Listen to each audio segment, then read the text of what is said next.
Hear us as we come to give thanks for Steve and Anne. We believe that a purpose beyond merely our own wisdom lies in their being here at this time. Grant to them wisdom and courage to live and dream, to lead and inspire, to bear criticism without becoming cynical, and above all, to do the truth as well as speak about it. Finally, hear us as we commend to you this place and all who teach, serve, administer, and learn within it. Here may the strong renew their strength and seek for their lives a noble consecration.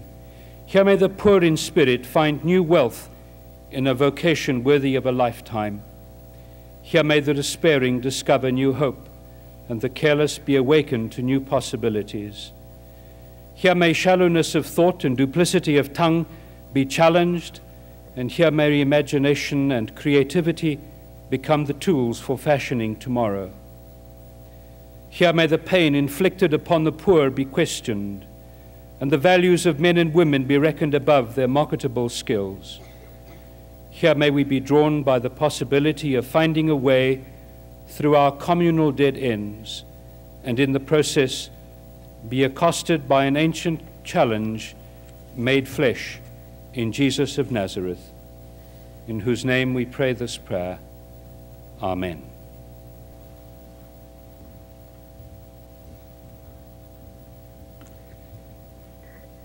It is an honor and a privilege for me to represent the city of La Verne, the entire La Verne community, and my colleagues on the La Verne City Council at this celebration.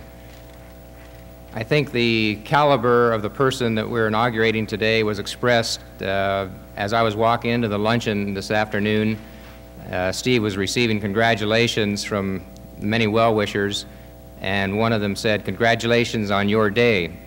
And Steve very graciously accepted that, but said, "This is our day." I think that that typifies the kind of commitment that Steve has made to the university, and it's the kind of commitment that I have felt Steve making to the city of La Verne.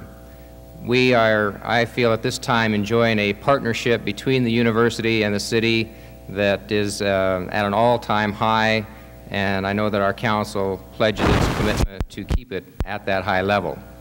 At this time, I'd like to invite my colleagues, Mayor Pro Tem Robert Rodriguez and Councilman Tom Harvey, to the stage to share with me in a couple of presentations to President Morgan. Steve, if you would come forward, please.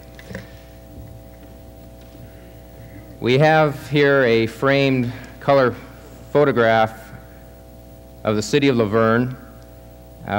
It's very special to all of us who live in the city, work in the city, and those who are associated with the university. Many of you who've been around for a while may have seen color photographs of our city from the past. This one was taken on October 10th of this year. It's the most up-to-date photograph available, and I think if you look very closely, you can even see the additional greenery around the University of La Verne.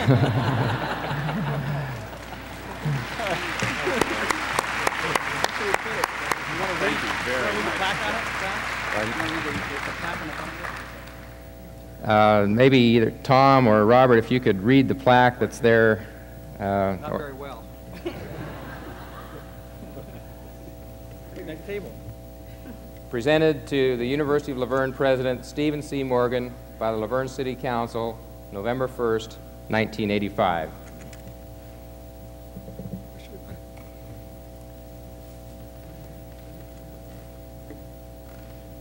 We also are very pleased to make another presentation. We had hoped to keep this top secret, but it's very difficult to conduct public business in a secret manner. I think as you walked over to this assembly, many of you walked past Miller Hall and noticed a sign there designating the fact that it is the intent of the university to restore Miller Hall as a very useful and valuable building within the university complex.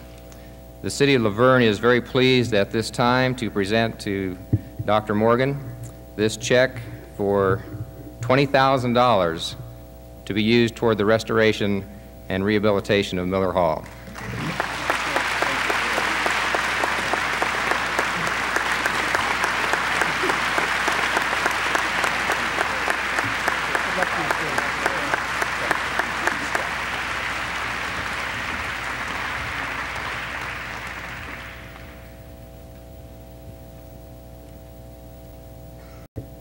Neill.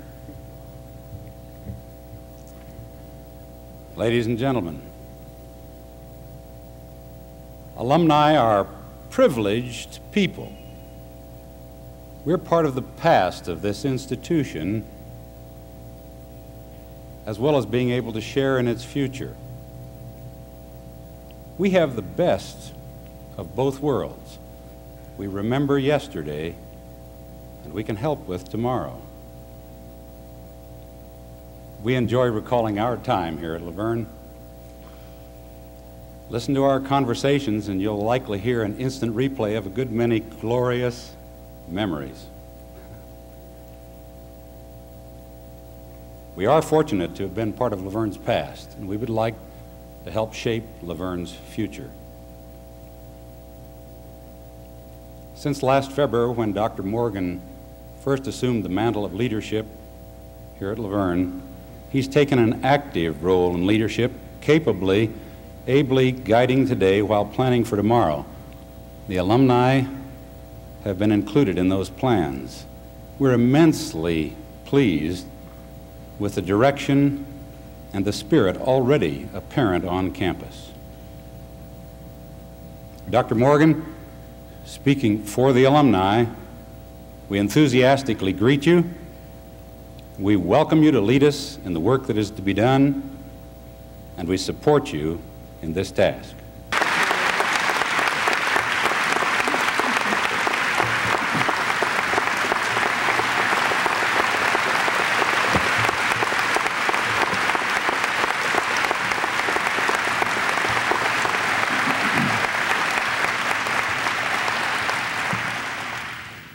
Together, these three men have presided over and nurtured and served this institution of higher learning for a period of 37 years. That's over 1/3 of the entire life of this school. Dr. Fosnot, he was president of La Verne College for 20 years, from 1948 to 1968. He has the longest tenure of any of our presidents. This was a bright, optimistic period in the history of the college. It was a time of growth and building after the dark days of World War II. It was a time of campus expansion and of faculty development, and many young, energetic, and new teachers were hired at this time. After Harold's retirement, Dr. Leland B. Newcomer took charge from 1968 to 1975. I would characterize those years as a fast-paced, stormy period of worldwide university expansion, major curriculum revision, and an innovative program that made the university known and copied across the nation. And most recently, Dr. Armand Sarafian was president from 1975 to 1985. He helped steer us through some very serious financial crises, and we struggled for economic stability. Nevertheless, during these years, we saw major curriculum revision, and several new and badly needed vocational programs were added. It's interesting to note that Dr. Sarafian and Dr. Newcomer and now Dr. Morgan, all three are alumni of the University of La Verne. A special thanks to each of you for being here with us today, and thank you for your years of sacrifice and dedicated service.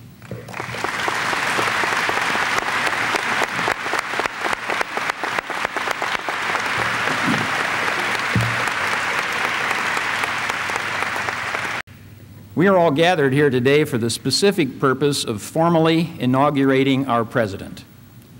Chancellor Richard Landis and Kyle S. Schmaby, Chairman of the Board of Trustees, will perform this task at this time.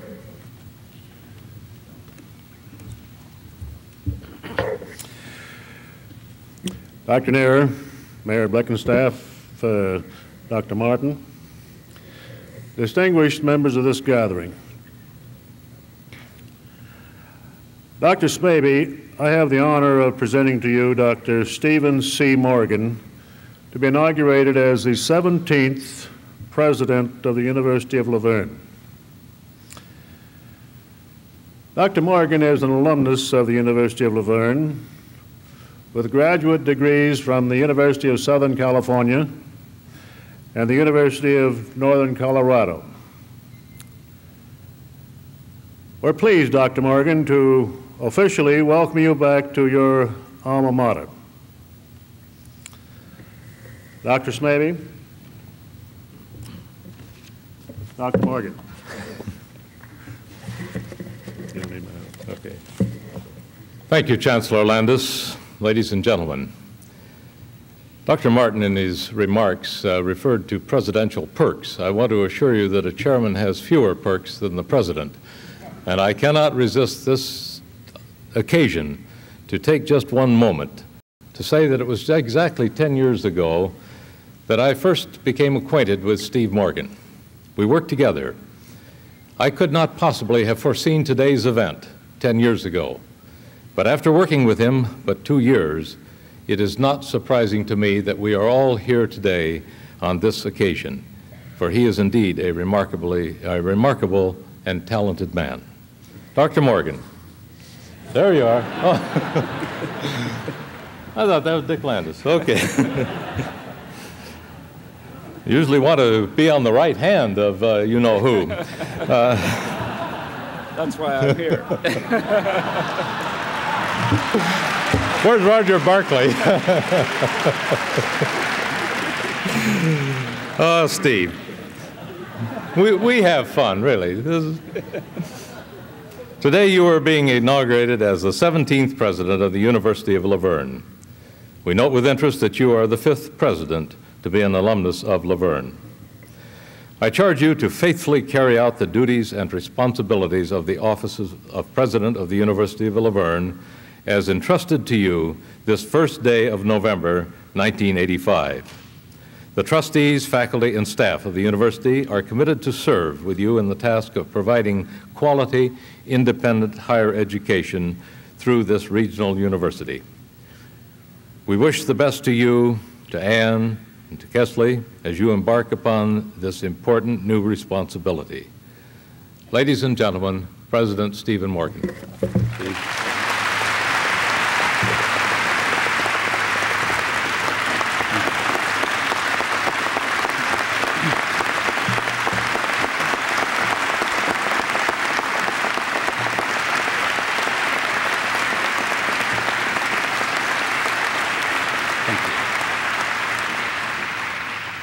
Thank you very much.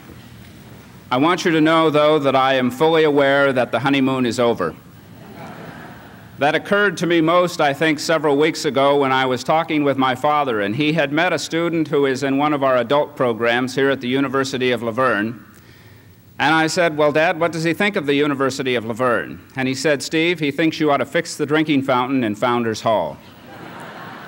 I knew then that I was fully immersed in the presidency of this institution. Chairman Smaby and Chancellor Landis, it is with pride and a keen sense of responsibility that I accept the presidency of the University of La Verne. I am proud to be a part of the movement of education in the United States. It's my belief that it is the human mind that more than any other resource is the most important to us as we develop this country and all corners of the world. The educational process is the process that gives us the added perspective of where we are from and what our roots are. It gives us the added dimension of a vision of the future. And I believe that it's the educational process that sparks our creativity and gives us that sense of the creative. I believe that it's the educational process that contributes to our dissatisfaction with the way things are and gives us the movement forward to make things as we want them to be in the future. It is from these visions and from this perspective that our very free society was born. It is from this perspective and these visions that we pursue our religious and our spiritual beliefs. It is from this perspective and this vision that we move toward equality throughout this world. It is that perspective and that vision that encourages us to continue our quest for peace It allows us to look with a deeper understanding at the plights of our fellow human beings. Today, I encourage our support of education. Our country has enormous wealth and resources, and I plead with the leaders of our country to continue to devote an appropriate portion of those resources to the educational process. In my opinion, it's an educated society that more than anything protects our freedom and encourages us to seek improvements in the quality of life throughout the world. When I first became president of the University of La Verne, I was commuting back and forth between Ontario and San Francisco on an airplane, and I'd spend several days a week here and several days a week in San Francisco, phasing out of my other job. And I quickly learned when I went into the president's office that there are a number of people on any campus who believe that their competence is judged by the number of memos that they generate. And I would go home each week with a stack like this to read. And after about the fourth week, I was sitting in the family room going through this stack, and I heard Ann and Kesley having a conversation in the kitchen. And Kesley said, "Mom, why does Dad have so much homework to do?" And Ann said, "Well, he doesn't get it all done at school." And Kesley's response was, "Perhaps they ought to put him in a slower group." Well, I want you to know that when I became president, I was thrust into a number of very fast-moving groups at the University of La Verne and in the world of higher education. I am extremely proud to join the team here at the University of La Verne, to work with an outstanding faculty of people talented not only in their chosen fields, but talented in the art of teaching. I am proud to be a part of a creative and dynamic support group who are here with the mission of enabling the faculty and the students to have the finest environment possible for the educational process. We are proud to be a part of the city of La Verne, a dynamic and a different city. We are proud of our 95-year heritage. We are proud of our relationship to the Church of the Brethren. We are proud of the outstanding leaders on our Board of Trustees. I am extremely proud of our 20,000 alumni who around the world pursue their careers with a sense of service, with a sense of wanting to make the world a better place in which to live. And I am proud of our student body, a group of students ranging in age from 17 to 77. Some are pursuing undergraduate liberal arts degrees. Some are pursuing pre-professional training, and some are pursuing professional training in the selected areas where we offer it, the balance Dr. Martin addressed earlier. Ann and I are extremely excited to be a part of this dynamic community. We thought this week, as we went to an opera on Friday night, and to a recital of guitar and flute on Tuesday night, and to a Greek tragedy on Wednesday night, and to a jazz recital on Thursday, where else could we have this kind of variety? Where else but on a college and university campus do you walk up and down the corridors and see the disciplines sharing, seeing older people and younger people in serious dialogue? Where else but on a college and university campus? And if you ever doubt the future of this country or the future of the world, come and visit a college campus. Talk to the students, the articulate, thoughtful students who are serious about the problems this world faces, who are serious about the role they will play in solving those problems tomorrow. And the state of California is blessed with a very strong system of education. We at La Verne are proud to work with the community colleges in partnership. We are proud to work with the California State University system and the University of California system. And we are particularly proud to work with our colleagues in the independent system.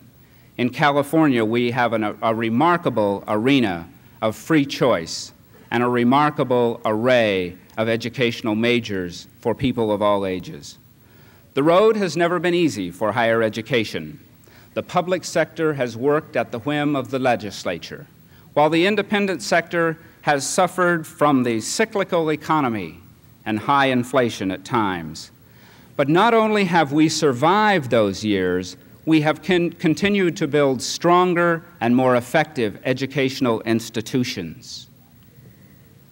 The last 15 years of the 20th century will not be easy for higher education. We face many challenges.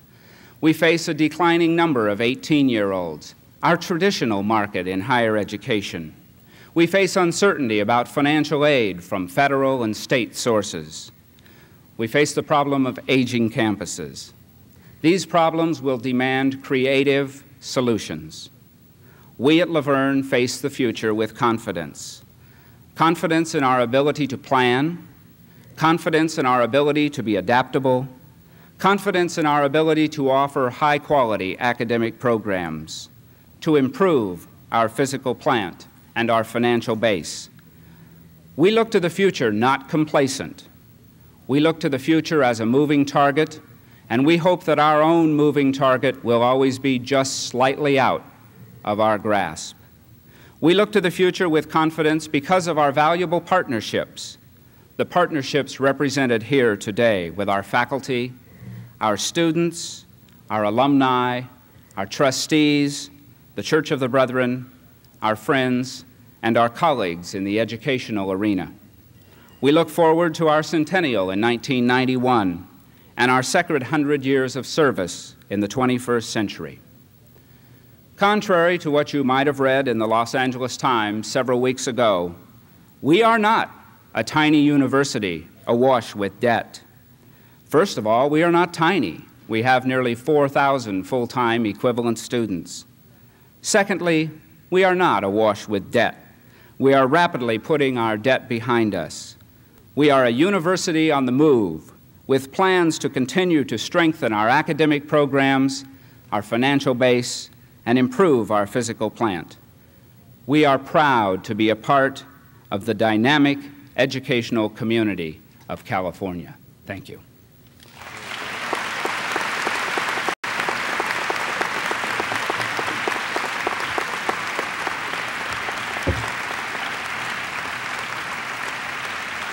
And now that I have been duly inaugurated as the 17th president of the University of La Verne, I get to do one of the things that I enjoy most, and that is that I get to recognize someone who has gone above and beyond the call of duty for the University of La Verne.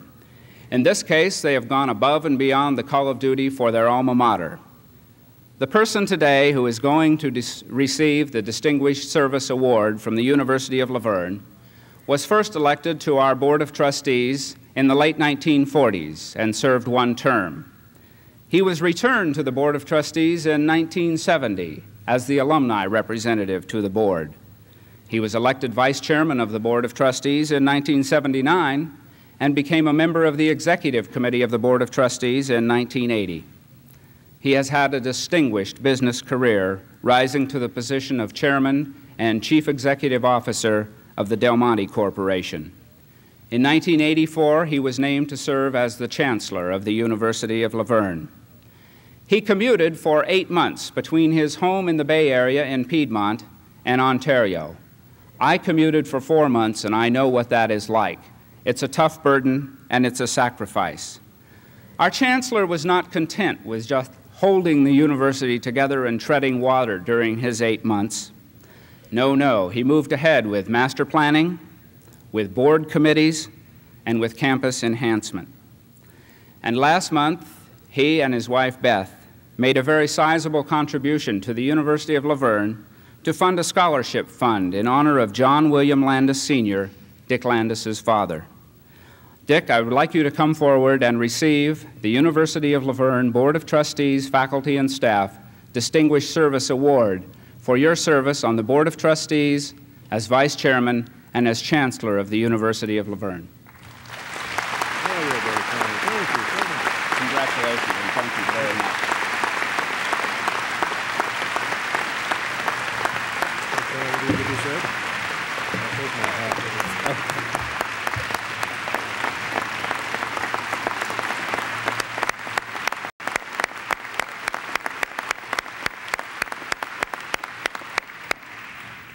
I happen to know that Dick Landis did not do that himself. he had someone serving on his team, an extremely important person in the name of Beth Landis, also a graduate of the University of La Verne. And Beth, if you would please stand for just a minute, I have something for you too.